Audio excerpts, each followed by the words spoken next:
आज 10 जनवरी की तारीख कौमी एयरलाइन के लिए बहुत अहम है जनाब। 4 साल के बाद पाकिस्तान से पहली परवाज़ पेरिस के लिए रवाना हो रही है। 4 साल बाद पहली परवाज़ ज़बरदस्त परफॉर्मेंस मिल रहा है और इस्लामाबाद से पेरिस जाने वाली और पेरिस से आने वाली परवाज़ में इकॉनमी क्लास की तमाम सीट्स फ़रोख्त हो गई हैं। इस पहली परवाज़ से PIA को तकरीबन 11 करोड़ रुपए से ज़ायद का रेवेन्यू जनरेट होगा। तैयारे में तकरीबन 323 मुसाफिरों की गुंजाइश है और यही नहीं बल्कि अगले हफ्ते भी जो आने वाली परवाज़ें हैं उसमें भी तकरीबन 85% सीट्स जो हैं वो सोल्ड आउट हैं। सिर्फ एग्जीक्यूटिव इकॉनमी की कुछ जो सीट्स हैं वो आई गेस बाकी हैं। तर्जमान PIA का कहना है कि यूरोप से पाकिस्तान बराह रास्त परवाज़ों की जो डिमांड है वो बहुत ज़्यादा हो गई है, तो एक बड़ी अच्छी बात है। इसी पर बात करते हैं जनाब, हमारे पास इस वक्त मौजूद है अब्दुल्ला हफीज़ खान साहब जो कि स्पोक्स पर्सन है PIA के। उनको वेलकम करते हैं। अस्सलाम वालेकुम हफीज़ साहब, welcome to the show and congratulations भाई, इतना अच्छा रिस्पांस मिला है PIA को। सबसे पहले ये बताइए कि PIA को इतना ज़बरदस्त रिस्पांस मिल गया है तो ये क्या अवामी एतमाद है जो कि फिर बहाल हो गया है PIA पर? टिकट की कीमत इतनी अच्छी और इतनी कम थी, लोगों ने जो है वो ऑल्टरनेट फ़्लाइट्स लेने की जगह PIA को जो है वो प्रेफरेंस दी।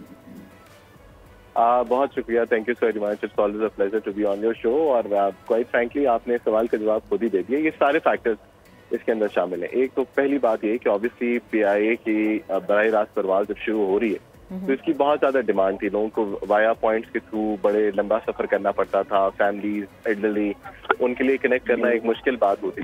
लेकिन जब बराह रास्त परवाज़ है, छोटा सा सफ़र है, तो उसके अंदर ऑब्वियसली लोग इसको बहुत ज़्यादा प्रेफर कर रहे हैं। ऑन टॉप ऑफ दैट जो फेयर की आपने बात की है, फेयर बहुत ज़्यादा अट्रैक्टिव है।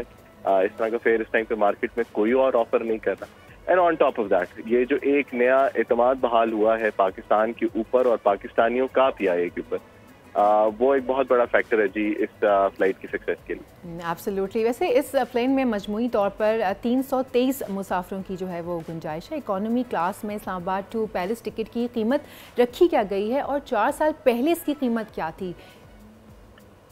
देखें, 4 साल पहले जो कीमत थी मोरलेस वही कीमत अभी भी PIA ने ऑफर कराई है, क्योंकि हम एक इंट्रोडक्टरी फेयर के साथ हम चल रहे हैं। PIA का इस टाइम पे 500 यूरो का रिटर्न फेयर से हमारा काम शुरू हो रहा है।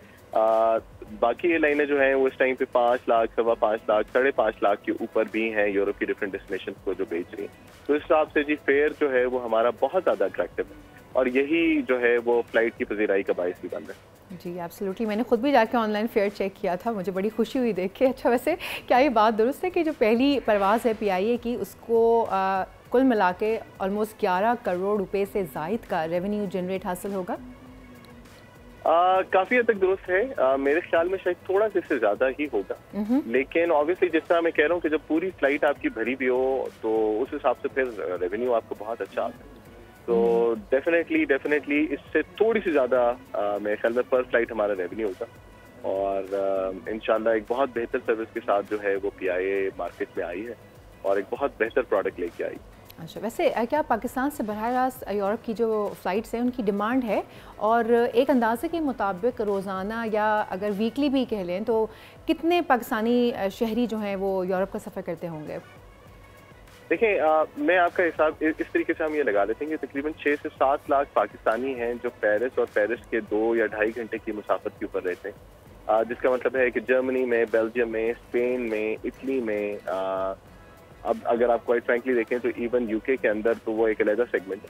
लेकिन बहुत ज़्यादा कसीर तादाद है पाकिस्तानियों की जो कि पाकिस्तान एटलीस्ट साल में एक दफ़ा सफ़र ज़रूर करते हैं। तो उस हिसाब से देखें तो एक बहुत बड़ा मार्केट सेगमेंट है जो कि अब डायरेक्ट फ्लाइट के साथ पाकिस्तान के साथ कनेक्ट हो जाएगा। अच्छा, वैसे अगर मैं ये कहूँ कि ये PIA का रिवाइवल है, क्योंकि 4 साल से तो ऑपरेशनल था ही नहीं ना PIA का टू पेरिस, सो अगर हम इसको कहें कि ये PIA ने रिवाइव किया है अपना सारा कुछ, तो क्या ये बात दुरुस्त होगी? काफ़ी हद तक दुरुस्त होगी और 2 काउंट्स में दुरुस्त होगी। एक तो ये कि देखें, एक एतमाद की बहाली है इंटरनेशनल बेस्ट रेगुलेटर्स की, जिन्होंने एक मामले के ऊपर एक उनकी एप्रीहेंशन थी, उसके ऊपर उन्होंने 4.5 साल कबल पाकिस्तानी एयरलाइन से पाबंदी लगाई। तो उस हिसाब से उनकी पाबंदी और उनकी सख्त तरीन स्टैंडर्ड्स को कंप्लाई करके वापस मार्केट के अंदर आना इन इट सेल्फ एक आप कह सकते हैं कि कामयाबी है पाकिस्तान के लिए भी और डेफिनेटली PIA के लिए। और जिस तरीके से अभी इनॉग्रल के ऊपर हम देख रहे हैं कि डिप्लोमेट सारे के सारे आए हुए हैं फ्लाइट को सी ऑफ करने, इसका मतलब ये है कि वो एतमाद भी बहाल हुआ है और वो PIA के रिवाइवल को एक सीरियस प्रोसेस के तौर पे देखना भी शुरू हो गया। अच्छा, वैसे ये बतौर इदारा मैं बात कर रही हूँ, PIA की बहाली का सबब बन सकता है ये? देखिए, PIA और पाकिस्तान एक चीज़ है। हमें ये समझना चाहिए कि PIA के पास पाकिस्तान की एम्बेसडोरियल मैंडेट है, यानी हम पाकिस्तान के परचम बरदार हैं, पूरी दुनिया के अंदर हम जाते हैं और पाकिस्तान PIA की आइडेंटिटी है। तो उस हिसाब से देखें तो PIA के लिए जो भी चीज़ होती है वो एक्चुअली पाकिस्तान की विन होती है, और इसी तरीके से आज का ये इवेंट और आज की फ्लाइट को भी देखा जाना चाहिए।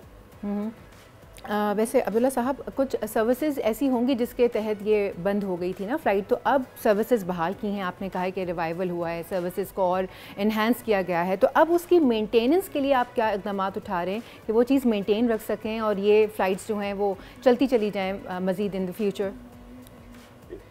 वेरी गुड क्वेश्चन, बिकॉज किसी भी चीज़ को पहली दफ़ा करना आसान होता है, उसको मेंटेन करना मुश्किल काम होता है। बिल्कुल आपकी बात अपनी जगह के ऊपर दुरुस्त है। PIA इस टाइम पे जिन चीज़ों पे फोकस कर रहा है उसके अंदर रिलायबिलिटी सबसे पहला फैक्टर है कि आपकी फ्लाइटें ऑन टाइम, परफॉर्मेंस आपकी बहुत अच्छी होनी चाहिए, टाइम पे डिपार्ट होनी चाहिए, स्केड्यूल की रिलायबिलिटी अच्छी होनी चाहिए। फिर उसके बाद आपकी सर्विस डिलीवरी आती है, ये प्रोडक्ट आता है कि जिसके अंदर ये है कि जहाज़ के केबल के अंदर आपको तमाम मॉडर्न सहूलत दस्तयाब हो, इन फ्लाइट एंटरटेनमेंट हो, खाने का मेयार बहुत अच्छा हो, और तीसरी चीज़ पे कन्वीनियंस है कि आप कन्वीनियंटली चंद घंटे की सफर के ऊपर बराह रास्त आप अपनी डेस्टिनेशन पे पहुंच सकते हैं। तो इन्हीं तीनों फैक्टर्स के ऊपर काम हो रहा है और बहुत इंटेंसिवली काम हो रहा है, और होपफुली आप देखेंगे कि और ज़्यादा पॉजिटिव खबरें आपको अगले चंद हफ्तों में सुनने को मिलेंगी। चलें, अल्लाह करे कि बिल्कुल ऐसा ही हो। और अच्छा, मुझे एक बात बताएं कि जी फ्यूचर में हम और कौन से रूट्स की बहाली का सुन सकते हैं और देख सकते हैं? अब हम we are eyeing the resumption of UK flights के बरतानवी ऑपरेशन हमारा शुरू होता है, बिकॉज वो हमारे लिए यूरोप से भी बड़ी मार्केट है, और हम उम्मीद करते हैं कि इंशाल्लाह मार्च या अप्रैल के महीने के अंदर वो भी हमारा बहाल हो जाएगा, ये बहाली की तरफ जाएगा। जी अच्छा, जी अच्छा, एक और मेरा सवाल है। PIA जो है वो लीडिंग एयरलाइंस में से थी। अगर आप पीछे पास में देखें, माजी में जाएं, तो PIA से दूसरी एयरलाइन सीखा करती थी, अपने स्टाफ को भेजा करते थे वो लोग कि इनसे इनकी जो सर्विसेज हैं वो देखे जाएं, इनकी मेंटेनेंस वगैरह। फिर हमारा अनफॉर्चुनेटली इदारा जो है वो खसारे में चला गया। अब हम ऐसा क्या करें या क्या कर रहे हैं जो कि PIA को वापस से लीडिंग एयरलाइंस बना सके, वहीं वापस से प्रॉफिटेबल इदारा बनाया जा सके? देखिए, आपको सिर्फ ना अपनी प्रोडक्ट के अंदर आपकी रिलायबिलिटी आपको लाना होगी और प्रोडक्ट के मेयार को बेहतर करना होगा। मार्केट, जब आपने पूरी दुनिया की एयरलाइंस के साथ आप एक लीडरशिप रोल में थे और आपने दुनिया की एयरलाइंस को बनाने के लिए आपकी कंसल्टेंसी सर्विसेज ली जाती थी, तो उस टाइम पे आप टॉप 10 एयरलाइंस के अंदर आते थे। टॉप 10 एयरलाइन में आने के लिए दो ही चीज़ें हैं, एक तो आपका नेटवर्क अच्छा हो और वो रिलायबल नेटवर्क हो, इन द सेंस कि आपकी स्केड्यूल की रिलायबिलिटी बहुत अच्छी हो, और दूसरा ये कि आपका प्रोडक्ट का मेयार बेहतर हो।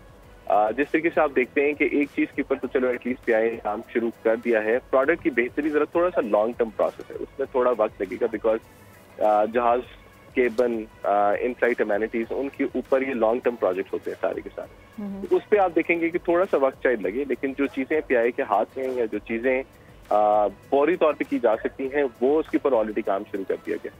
चलिए, आपने कहा कि थोड़ा सा वक्त और लगेगा, लेकिन अगर थोड़ा हम उसको कैलकुलेट कर लें कि कितना वक्त दरकार होगा वापस से PIA को लीडिंग एयरलाइंस में शुमार करने के लिए, तो रफली एक कुछ अगर आप बता सकें, 4 साल, 5 साल, 10 साल? देखिए, अगर आप आज से काम शुरू कर दें लेट्स सपोज, और अगर आपको वो तमाम ओनरशिप दस्तयाब हो जो ओनर्स ऑफ द एयरलाइन है उनकी, तो 3-4 साल के अंदर आप अपने प्रोडक्ट को बहुत बेहतर कर सकते हैं। आप अपने जहाज इंडेक्स कर सकते हैं, आप अपने प्रोडक्ट के अंदर जो आपकी इन फ्लाइट की चीज़ें हैं वो आप बहुत बेहतर कर सकते हैं। Thank you so very much. Abdullah Hafeez Khan साहब ने हमें ज्वाइन किया हुआ था, मीट स्पोक्स पर्सन PIA, और PIA के लिए नेक दुआएं और नेक तमन्नाएं। अल्लाह करे कि वापस से हम PIA को लीडिंग एयरलाइंस में से देखें। सब्सक्राइब करें और बेल दबाएं ताकि कोई खबर रह न जाए।